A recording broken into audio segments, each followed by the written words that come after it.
পুড়িয়ে দেওয়া হয়েছে। এইভাবে বিভিন্ন জায়গা থেকে ফেস্টুনগুলো নষ্ট করা হয়েছে, বিভিন্ন জায়গা থেকে, এমনকি ফেস্টুন তুলে নিয়ে গিয়েছে। আসসালামু আলাইকুম।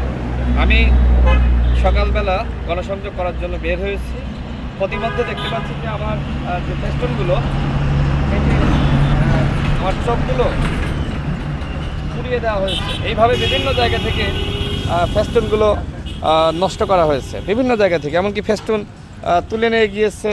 মানে এই হচ্ছে মোটামুটি অবস্থা। আমি যেখানে যাচ্ছি যে আমার ফেস্টুন নাই, সবাই আমার কাছে প্রশ্ন করছে যে ভাই আপনার ফেস্টুন দেখছি না, আপনার প্রচারণা দেখছি না। যদি এইভাবে তুলে নিয়ে যায় আর নষ্ট করে তাহলে কিভাবে থাকবে বলেন? এই ঝিনাইদহ 4 আসনে মাফিয়াতন্ত্র কায়েম হয়েছিল। সেই মাফিয়ারা এখন ধানের শেষ প্রতীকের যে জনপ্রিয়তা এবং আমাদের ডে বাই ডে মানুষের কাছে যে অবস্থান বাড়ছে, সেটি দেখে তারা আমাদের এইভাবে ফেস্টুনগুলো, আমাদের বিলবোর্ডগুলো তারা নষ্ট করছে, ছিঁড়ে ফেলছে, এমনকি ছিনতাই পর্যন্ত করছে।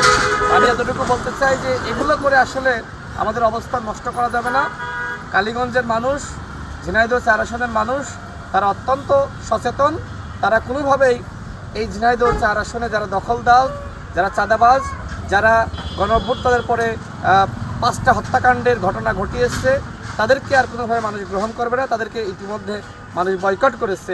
এই যে ফেস্টুনগুলো এইভাবে, মানে এটা মনে হয় সিগারেটের আগুন দিয়ে পুড়িয়েছে, তাই না?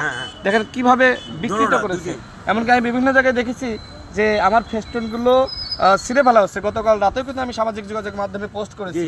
জনাব তারেক রহমানের মানে চোখেও কিন্তু এইভাবে বিভিন্ন জায়গায় দেখেছি বিকৃত করেছে। এইভাবে এই ধরনের অপরাজনীতি যারা শুরু করেছে, জনগণকে বলবো তাদেরকে বয়কট করুন। ধন্যবাদ।